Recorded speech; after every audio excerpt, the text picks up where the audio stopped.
Welcome, everyone, to Ghostlight. This is a podcast at the intersection of the performing arts and creative entrepreneurship. Each week, I talk with working artists and industry professionals about what it actually takes to build a sustainable life in the arts.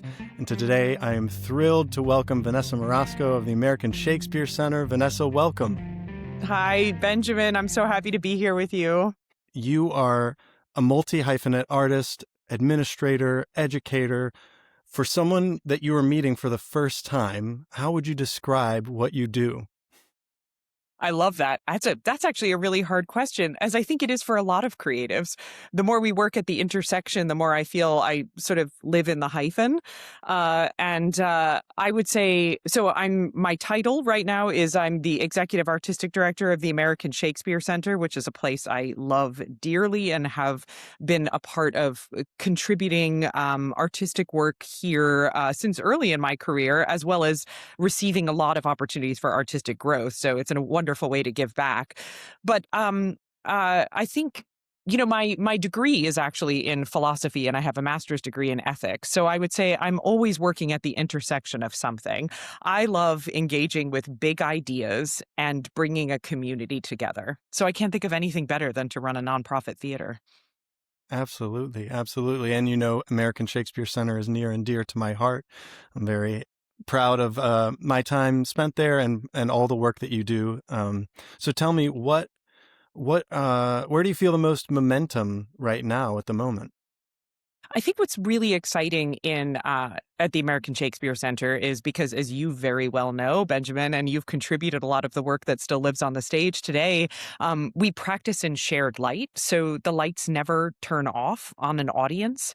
And that means every single day, whether we're in administration, on stage, behind the scenes, in front of house, our challenge is to bring a community together in shared space to enjoy each other's company for the 2 hours traffic of our stage. And I think bringing people together is a radical act right now. Yeah, you have this great quote that I've heard you say on some other podcasts and other interviews where you say, theater is a radical act of community. That's right. Theater is a radical act of community. So what is radical about it, and why is community so important at this moment? Well, I think sometimes we are, we ebb and flow as humans about what it takes to come together and to sit in moments of life together, or moments of great triumph or great loss, or just sort of the boring bits of a day. And to be able to come together in shared space, I think takes a lot of generosity of spirit and a lot of dedication. In terms of coming together in the Blackfriars Playhouse, I know, the more we may feel we're in a community that's very divisive, not necessarily because it's the players in our community, but perhaps there are different value sets or different identities, or different maybe points of view or different perspectives. I think it's really exciting to think of theater as a space where we can sit next to someone else that may not identify the same way we do, may not share the same life experience, may not share the same perspectives or the same daily actions, but to sit next to each other and to experience a story together means that we are expanding our capacity for empathy and imagination of how to include that human in our lives. That's very cool. What came to mind for me is the idea of sharing a meal with people, sitting around a table, and the act of doing that with a group of people from your community in the same space and communing with this event all together. That's very cool. I mean, I think a meal is a great parallel, right? Because it is this sensory experience. It's something that nourishes us. But it's a common American story that a holiday like Thanksgiving, a real American holiday, that it can be hard for even families to come together, right? That there may be conflict and a conflict of ideas that makes it increasingly challenging to come together and share that meal. And that's essentially, I think, what we try to do in theater is how do we bring people together to enjoy an experience. And American Shakespeare Center explores Shakespeare's staging conditions, one of which you mentioned, which is shared light. How do you think Shakespeare's staging conditions help audiences to experience that on a deeper level? Well, I think those staging conditions, which includes rehearsal and performance conditions, are a really different approach than contemporary conventional theater takes today. But it's interesting. When I first started working with the American Shakespeare Center, we were still called Shenandoah Shakespeare then. It was right before we were called Shenandoah Shakespeare Express. That's a little before my adulthood. But then there's this moment where Shenandoah Shakespeare, and so I was here as a performer, as part of the early work in the Playhouse when we opened in 2001, and then continued on for several years, made my career elsewhere, came back as a director. So I've sort of been immersed in different iterations of what that question is about Shakespeare's staging conditions. But I think that now it feels even more exciting, or maybe it's exciting in a different way. So in Shakespeare's world, of course, the lights never went down on the audience, right? If you imagine the globe, you've got this sunlit building, almost like like an arena for sports, right? You can't necessarily control the lighting of it if it's being lit by the sun. So the sun is essentially very democratic, or to use a less potentially misunderstood word in the United States, it's universal, right? We share the light. So the light is always, we as an audience can always see the actors, but of course the actors can see us. And most importantly, the audience can see each other. And what that means is we really are having this shared experience, that we really are able to engage in community, which is an experience I think we don't get a lot as audience members in our contemporary world. It's actually amazing how many opportunities we have to be audience, but mostly it's in front of a two-dimensional screen. So it's very, and it's incredibly accessible, and there's something so exciting about that. It's also really customizable, right? I can turn up the volume. I can walk away from a streaming video and get a snack. I can stretch my legs. I can sort of, have a relaxed audience experience and customize that to myself. But when we come together, when we are in three dimensions and we're really aware of each other, I think there's a special joy to be experienced. And I think that Shakespeare sometimes holds a place in our culture that feels that maybe he's unapproachable, or maybe one must be very educated to understand it. And I would say that that's not true. Actually, if we turn the lights on and tell the story together, we have a lot of experience. We can really lean in and experience the joys that his audience has experienced. And we really have the opportunity to bring ourselves to the text and to the story, and to receive that story in real time. I love what you said about the light being democratic and that it shines on all of us. And I love that, especially in my experience at the Blackfriars, because one of the things with the lights going down on the audience is that you do get to sort of separate yourself from what's happening in the entertainment event. But when the lights stay on, you remain very much a part of the experience and very engaged with what's happening. And I think that universality, that democracy that you mentioned, is sort of ever present throughout from the start of the show to the end of the show, and even more so from the start of the experience, walking in the door, to when you leave. It's Absolutely. shared. It is shared. And, it's exciting to think about, if you're a performer on stage, or even if you're a director, your challenge is different, because I actually think it's much more, I think our closest sibling is probably sports entertainment, right? That you've got this, in our version of theater at the Blackfriars Playhouse, you've got this team of creative and emotional athletes who can play any position. And there are rules of engagement, and there are rules that we sort of all know are supposed to happen, but at any given moment, we don't know how those are going to play out. So I love that if you're an audience member and let's say you don't know the Shakespeare play, right? Or maybe this is your first time at a Shakespeare play. It's not unlike being a spectator at a live sports event where you don't really know the sports. But within the first 10 minutes, generally you can derive the basic rules, right? There's a team on one side, there's a team on the other. They're in two different costumes. There's a ball in the middle of some kind. So you kind of get the idea. There's some sort of a goal post or a net on either side. And it's sort of within the first 10 minutes, you get the basic idea.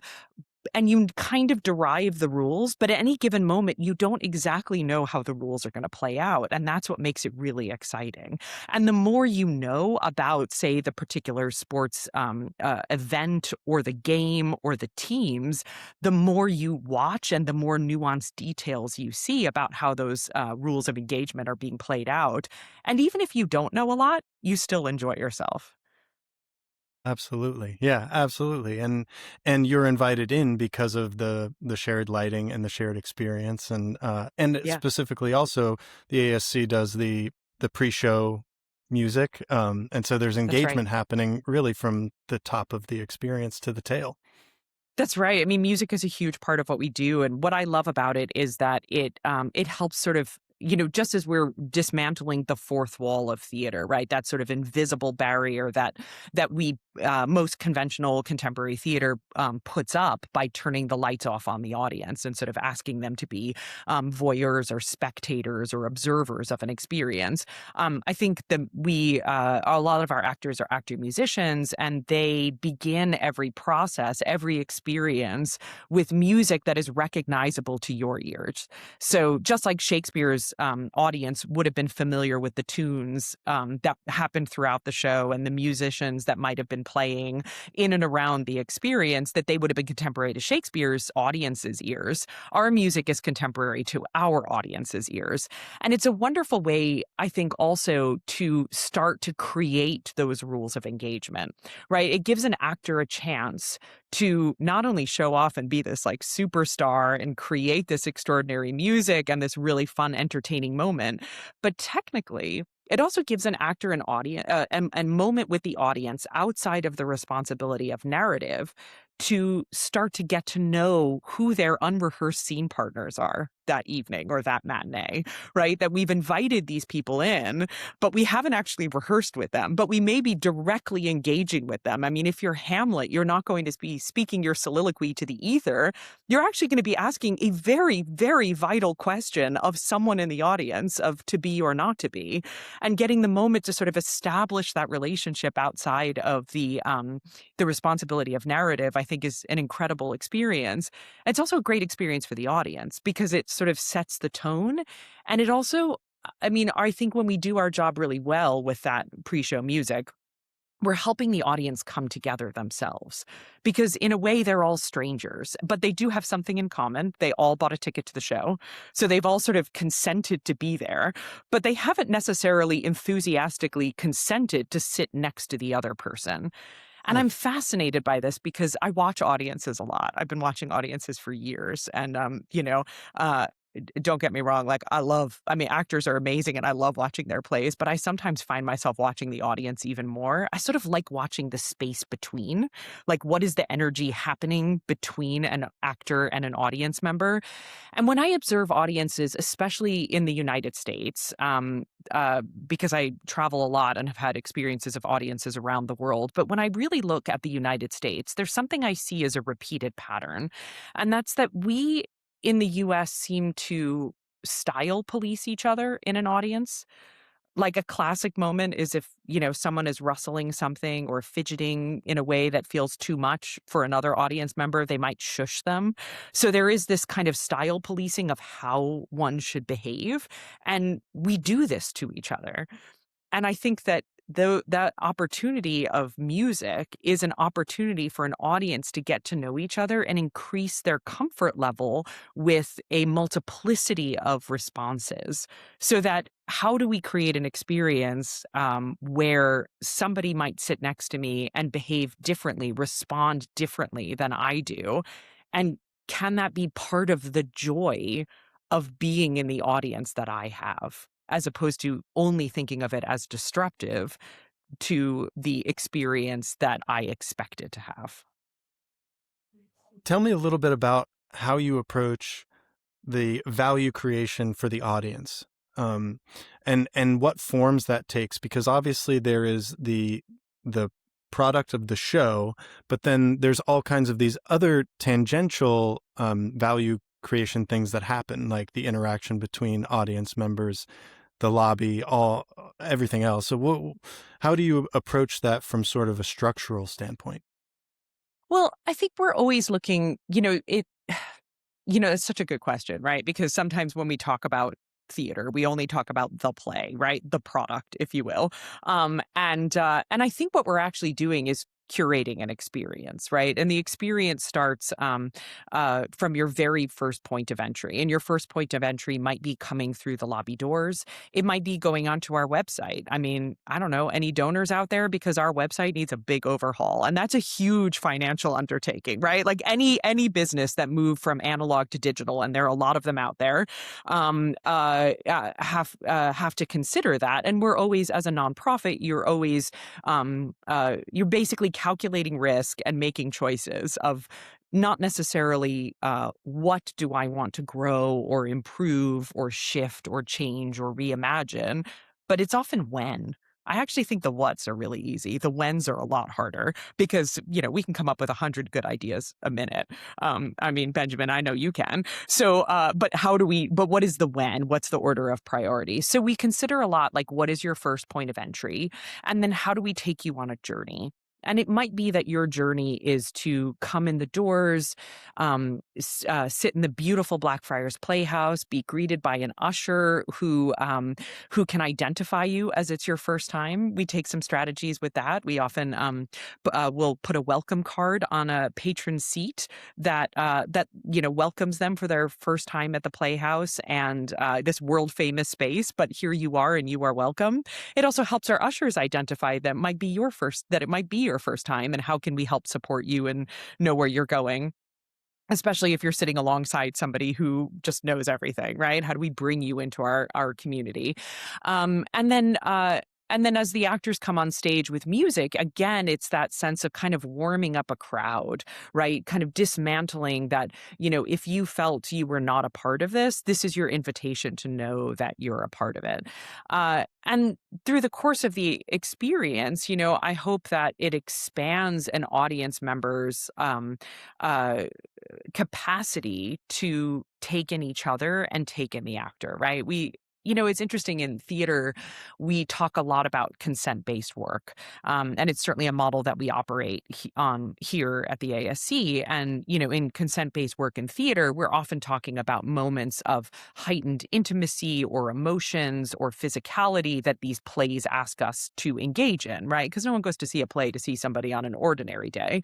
We're always seeing moments of extraordinary days, right? Whether it's Hmm. extraordinary tragedy or extraordinary joy, extraordinary love, extraordinary choices to be made. And sort of in that consent based process, we are constantly making sure that we as practitioners feel confident in playing out these extraordinary moments every night. And I think part of our work as theater makers is to extend that ethos of consent based work to our audiences as well, or to our patrons, our sponsors, our donors, our community. And how do we sort of increase their confidence to walk alongside us or to walk alongside each other? Hmm. Hmm. So good. Tell me, as an artist, and I can tell just from your passion of speech, like that artistry shines through. How has that affected your business acumen and your administrator brain? Do those two play with one another, or are they separate? I mean, it's great. I think they probably always, I think if I had to define myself as a thinker, I'd probably always have been a matrix thinker.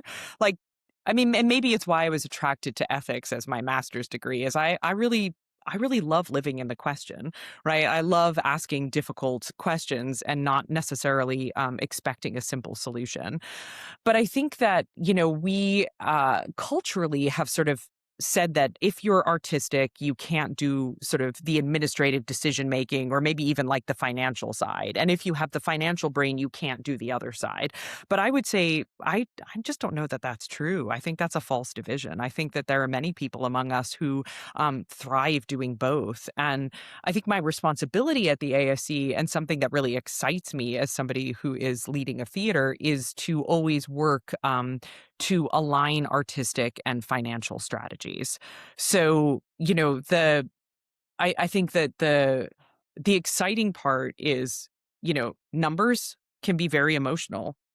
Like, we have reactions to numbers all the time. I mean, even just think about how we talk about time. We might say that was 2 minutes ago, that was 5 minutes ago, that was a week ago. And we might describe the same event with with a different amount of time based on how we feel about that, right? Like, oh, that was forever ago. Is forever a number? Like, that's a really emotional experience. And I think also that sense of, even balancing a budget requires extraordinary creativity.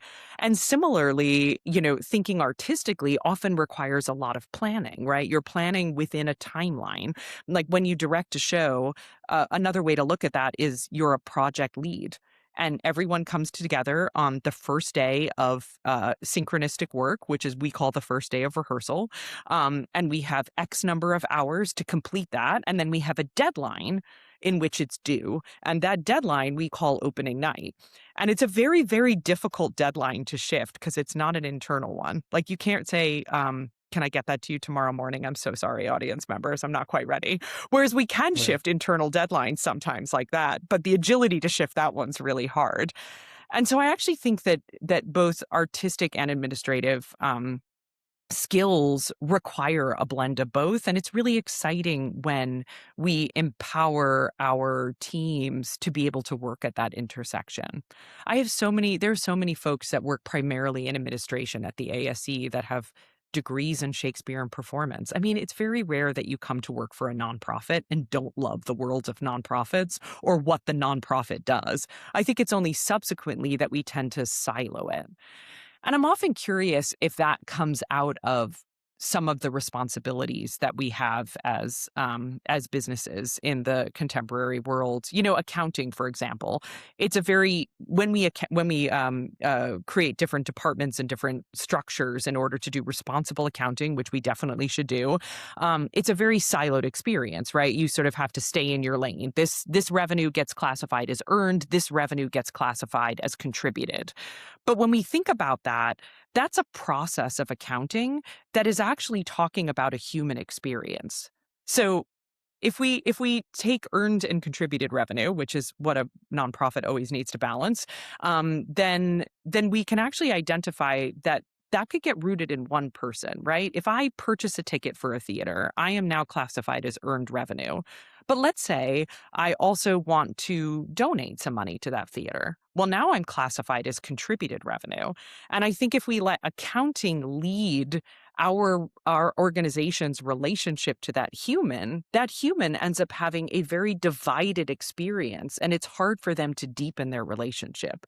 So thinking of that human as somebody that we are developing a relationship with, no matter what kind of revenue we classify them as later, takes down a lot of boundaries and starts to enable both the teams and the organization, and hopefully, as a result, that human's experience to feel like it is essentially a human experience. Hey, y'all.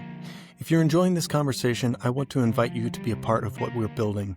Stageable is exploring new economic models for performing arts. If that idea resonates with you, visit stageable.com and join the email list. That's where we'll share new conversations, ideas, and the progress of the project. And if you'd like to help more people discover Ghostlight, follow the show or leave a review on your favorite podcast app. Now, back to the conversation. Which is what Right, we do in because, theater, right? I mean, accounting is really just storytelling through numbers, right? It I mean, is. like, it really is. And numbers and budgets, they need to be interpreted through the human lens always, and they need to be adjusted based on that lens. And then we set back to tell the story again, with next year's budget. And I think those being similar to one another, that's where my mind went on, rehearsing a play and eventually get to opening night, right? And now, Yeah. now our choices are sort of concretized Uh-huh. and cemented into place. And now we're going to run this show for a certain amount of time. But then the show closes and we rehearse the next one. And as artists, it's like we might make totally different choices the next time we approach that play. And similarly, with a different group of people or different under different circumstances or with new life experience. And that same thing happens when you are working on a business, in that, okay, we came up with a plan, we executed the plan for this year. Okay, let's go back to the whiteboard, fresh eyes. It's a new year. What are the choices? What are we going to optimize for this time around? Yeah, and sometimes you have to adapt right in the middle, right? Like you expect the budget is going to go this way, but then circumstances change or context changes. And, a budget is essentially a map, right? Not a and we think we're going to follow that map, but just like, if we're on Google Maps, sometimes there's construction and you get rerouted. So then what do, right? How do we still kind of connect the dots and try to essentially get to where we were headed, but maybe we take a different route? And I think the same is true in the artistic world, right? Whether it's a micro calculation on any given night or it's something that sort of occurs throughout the course of a run, sometimes there's some shifts and changes. And we do this all the time. We do this as creatives all the time. And I think that same creativity is required in the administrative world as well. Tell me a little bit about how you see the landscape shifting after the pandemic. What has changed and what has remained unchanged? I mean, that's a really great question. I mean, I think it's probably a little different for everyone, but I mean, it's interesting. I mean, in some ways, I think our need to share stories has not changed, which doesn't really surprise me. I mean, theater has survived millennium. I'm not really worried about theater, right? A lot of people are worried about theater. I'm not really. I'm also not worried about the human imagination. I have incredible faith in the human imagination. I think humans are extraordinary and artists are amazing. But I do think I do think I'm often worried for the theater makers right now. I think that there is still a lot of vulnerability in the field, in the industry. Funding has shifted. We were looking at a moment, in the past couple of years where theaters, and I mean professional theaters, nonprofit theaters, which we are mostly nonprofit, were closing down at a rate of 1 to 2 per month across the country. I mean, it was a lot. So you're talking about a massive job loss, which means also we end up with a big talent drain, right? Many people had to leave the industry to shift. So I think we are looking at a moment of, at least in the world of Shakespeare, I feel like we're doing a Shakespeare, trying to do Shakespeare in the time of a Brechtian budget. So it's a challenge, right? It's a different challenge. I do think theater makers are up for it because creatives will find creative solutions to find their way forward. I think that post-pandemic as well, we are rediscovering as humans how to come together. I think our social stamina looks a little bit different.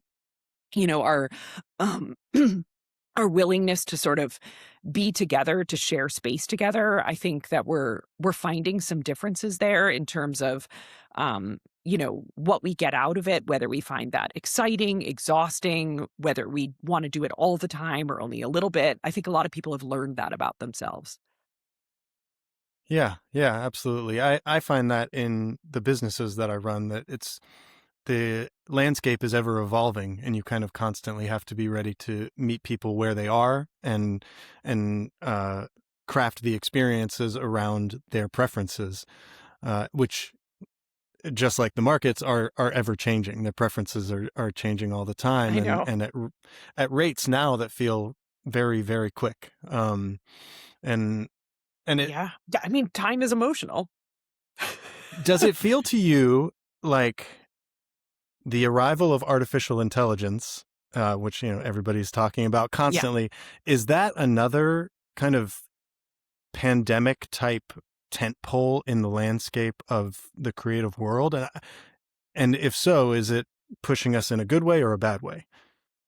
I mean, it's hard to say. I mean, it's a very, very tricky topic, right? And it affects the performance world beyond theater, not only theater, differently, and it affects different, areas of the field differently, and different humans and where they are in their career differently.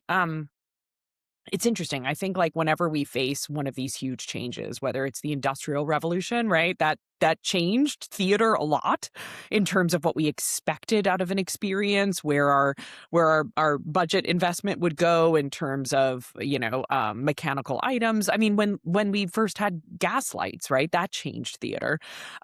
So that was the first time we turned the lights off on the audience. I think that we're going to see a lot of changes. I think when any new tool sort of has a global impact, you're talking about a seismic shift. And I'm curious about how we leverage a tool that clearly is being introduced and having an impact on the world. How do we leverage that tool as theater makers and use the tool like my grandfather used to say, you have to use the right tool for the job, right? Like, and I sort of love that idea. I mean, the ethicist in me rebels against the word right, but I get what he means by that. And like, is AI right now the right tool for the job, knowing that there are actually many, many, many jobs that many people who are employed that it takes for an audience member to experience the performers on stage, right? And I think because our performers are often the most visible members of what we do, sometimes the worry gets communicated that AI will replace the performer. I'm not very worried about that because I don't think anything can replace that. I mean, if theater goes out of fashion, that's another thing. But again, I would say theater has survived millennia and we will find a way. But I think that AI can be a tool for efficiency in other spaces. I don't know that we as humans yet know how to manage that tool well, and we're not always sure when it's the right tool for the job. Yeah, I was talking last week with Clayton Smith over at Mary Baldwin University, who was talking about how his students are so exhausted by being on their devices all the time. And yet they kind of feel like they have no choice but to be on them because that's where everything is happening. And it made me think of how I also read that I think it was a Broadway World UK report that said, the audiences are coming in numbers never seen before to the UK theater. And so all of those things combined made me think, I wonder if people will be more inspired to exit their homes and go see a show in person with their neighbors than ever before. Yeah. I mean, I think it's that's kind of exciting to think about. I do think I mean, I see it even just in the workplace of theater, right? One of the things that's really great about the digital world, and I think theater makers were slow to adopt it in workplaces, but now that we've all been through the pandemic, like we've all done some, Zoom version of something during the pandemic. But many industries were using, virtual conferencing long before theater industries felt that it was a normal tool or it was just like an everyday average tool. And I think one of the great aspects of that is location is no longer a barrier, right? So I can collaborate with folks that are in a different time zone that are very far away from me. We can be inspired by each other's ideas or be thought partners, be collaborators, and location is not a barrier to that collaboration. So I think that in that way, it's really, really exciting. I think it also can really help be really inclusive for a workforce. So let's say I have, somebody who's working in our office that also has a family, and today there's a snow day, and their kids are home from school. Actually, they probably can do their job if we set them up to work from home. And if we're able to make that investment, it's actually, you know what, it can work. And it can mean that it helps keep different folks with being able to contribute to an industry that might have previously excluded them because they weren't always able to work synchronistically, and in shared space. I think there are other ways in which it's really hard to replace theater, right? I mean, it's just not the same to see something in two dimensions, even though it can be exciting. It could be an exciting way to share work that you wouldn't normally get to see, but it can be really challenging to do it. So I think I mean I don't know how it's going to happen, but I would say if there's a new tool in the world, uh, I mean, let's play with it because that's what we do as theater makers. So I don't think we should be afraid to explore a tool or to get familiar with it so that we know when and how to use it or even if to use it.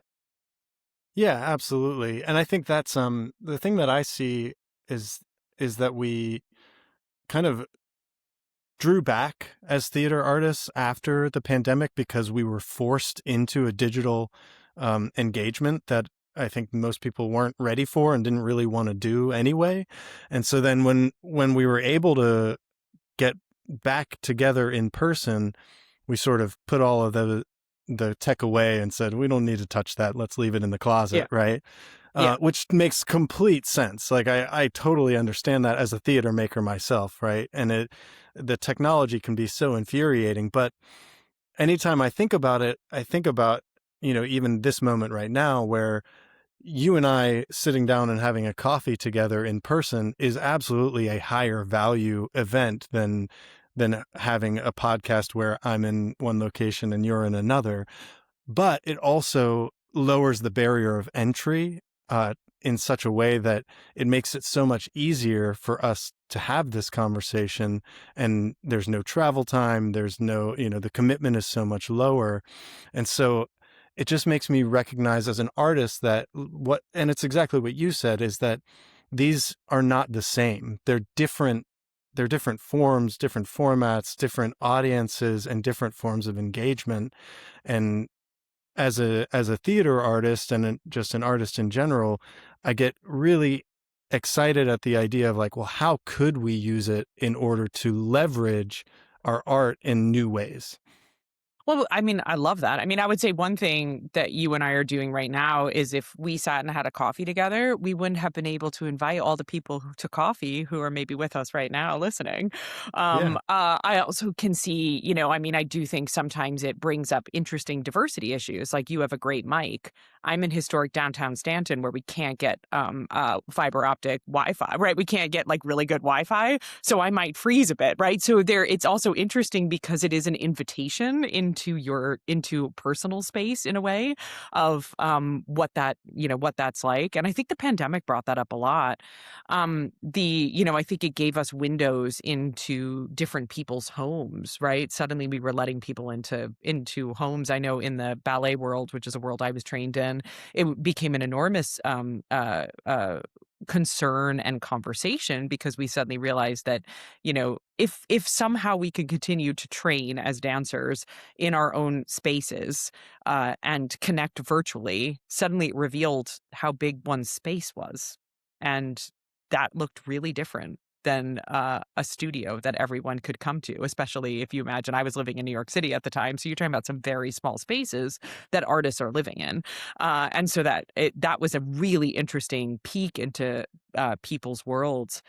I think that there's something really challenging for those whose extreme skill set is to collaborate in like synchronistically with people in the room in a digital space, because I think that when we feed forward, it helps our energy when we get feedback. And that's something that you get with a live audience. I mean, a teacher knows this too, right? Like when you're sort of leading a room of students, if they're giving you live energy and feedback, that sort of helps renew that energy and keep our sort of generosity of spirit buoyant. And I think that can be really challenging in a digital space. Although interestingly, I'm not finding it challenging talking to you right now. So that's it, Well, right? it's And maybe it's yeah. because it's one-on-one, and maybe it's because we know each other outside of this space, so we're bringing the context of that in, but I don't feel drained by this conversation, whereas sometimes I can feel drained in a digital space. Yeah, absolutely. And I think, you know, theater makers really, really want to create value for their audiences. They want to tell very good stories. And so I think a lot of the times the Zoom readings or the attempts at trying to take an in-person event into a digital space leaves the artists not feeling that, right? Not feeling Yeah. connected, not Yeah. feeling like they've made something that's of a lot of value. And I think that's also maybe why we tend to stop the experimentation, because it's Mm. like, we tried it and it just didn't really work. Well, it's hard because you don't have the tool of listening available to you, right? I mean, I think that, great performers are always listening, right? A really kind of measurable example would be if my responsibility as a performer was to land this laugh line, did I receive that laugh? And then what is that extraordinary listening it requires of what's the duration and volume of the laugh based on everyone else's experience, so I know when to come in with my next line that's carrying all of my audience, my actual listeners, forward. And so that Hmm. extraordinary listening, it's really hard to be without that tool and to be able to measure the impact of the moment. It made me think of musicians trying to, play a song together in a Zoom meeting, right? So, I mean, I can't and even then imagine. My daughter's a singer and she's like, oh gosh, don't make me do that on Zoom. Now, doesn't everyone know we can't do that? Now, I don't know if we can't do that. She's 18, but I did love the passion with which that came out, if that would be an impossibility. it would be really, really difficult. And, Yeah. but maybe not forever. I mean, maybe it's difficult right now with the internet that we have today, but in, 5 years from now, the internet will be so fast and it will be everywhere, and we'll all be plugged in all the time, and it won't be. And that'll be a totally different scenario. So that makes me wonder, what do you see as some of the big opportunities right now in the performing artist landscape? Like, in what way are you thinking? Like, what excites you about the future of the American Shakespeare Center, and what are you excited that might be coming down the line? Well, gosh, I'm excited about so many things. So I think it's an interesting moment, right? We're navigating a lot of changes around arts funding and what that looks like. But I think what excites me the most right now is collaboration. And I mean collaboration, taking the tools of collaboration that we use as theater makers, um, and expanding what collaboration looks like beyond the walls of a theater, in our case, beyond the walls of the playhouse. So, for instance, how do we collaborate with our other nonprofits that may not be theaters? How do we collaborate with our local businesses? How do we collaborate? And actually, this is where the digital world can really come in. How do we collaborate with organizations that we are not physically close to? How can we do those across a platform that removes location as a barrier? I think there's something really exciting because it allows the impact we have of bringing people together and telling stories together.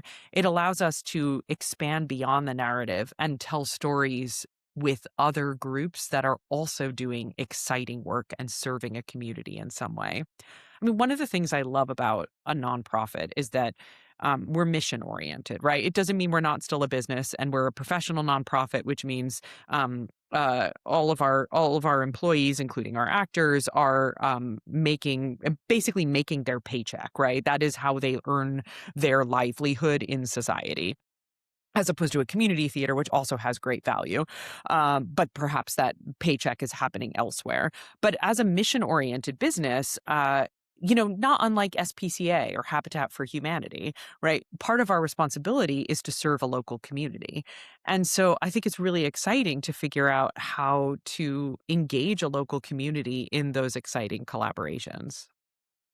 So that leads me to a question that I really wanted to ask you, which is, why Shakespeare in 2026? And I'm the biggest fan of Shakespeare, so I'm playing It's a devil's great question. advocate here.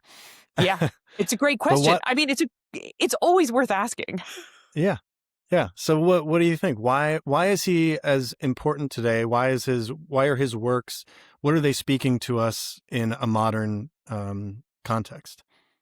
I think what I love about Shakespeare is that he was rebelling against the status quo of storytelling in his time, right? Well, the most popular thing on the stage at the time that he was a young upstart playwright was the morality play. And the morality play, in simple terms, gives you an answer of how to live your life. So the audience can walk out with a moral of the story.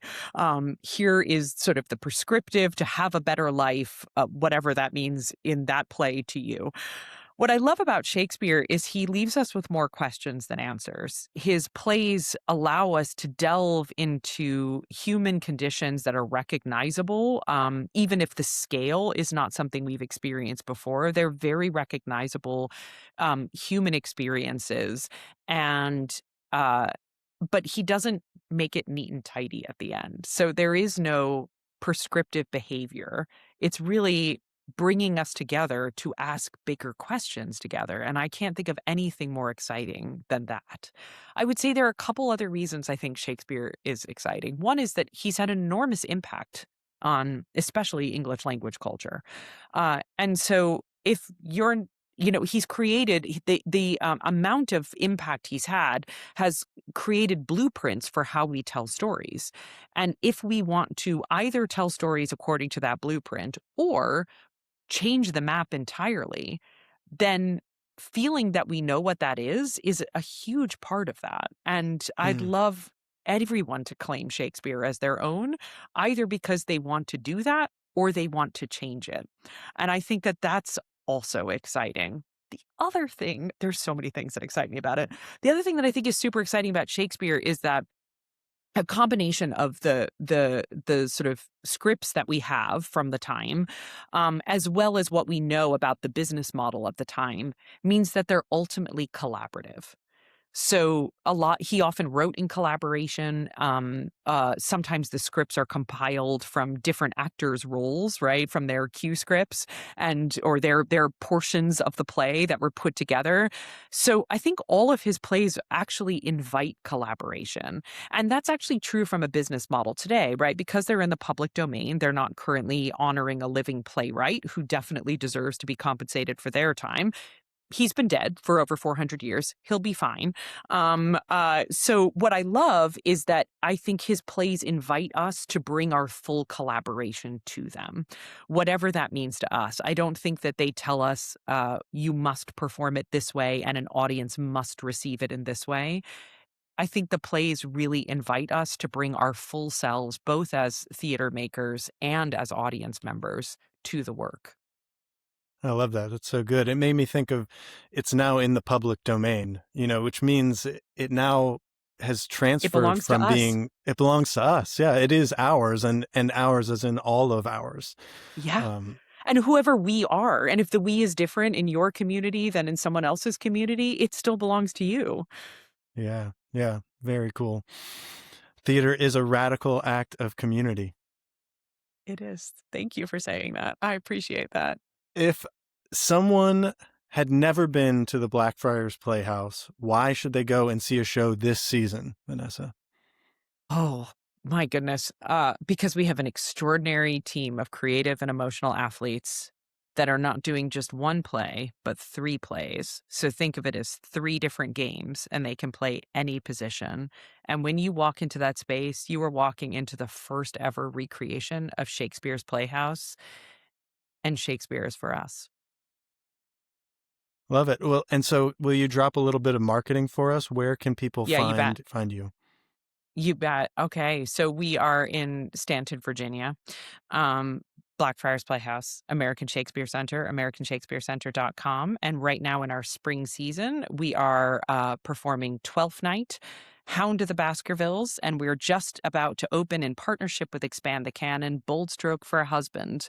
So it's going to be a great season. Fantastic. Well, Vanessa, I just want to thank you so much for being a guest on the podcast. Thank you for being here and for your time. And I'm very excited for the future of the American Shakespeare Center and all that you have brought to the organization. And if you have not been yet, you should book tickets to go and see a play at the Blackfriars Playhouse and visit the lovely city of Stanton, Virginia. And while you're there, eat a hamburger at Remedy Burger or have a glass of wine at the Green Room. Definitely do both of those. I love that. Benjamin, thank you so much for your time. And thank you for all you do to help make voices heard in our community. I appreciate you. I'm grateful to be a part of it. Thank you, Vanessa. All right, we will catch you next time on Ghostlight.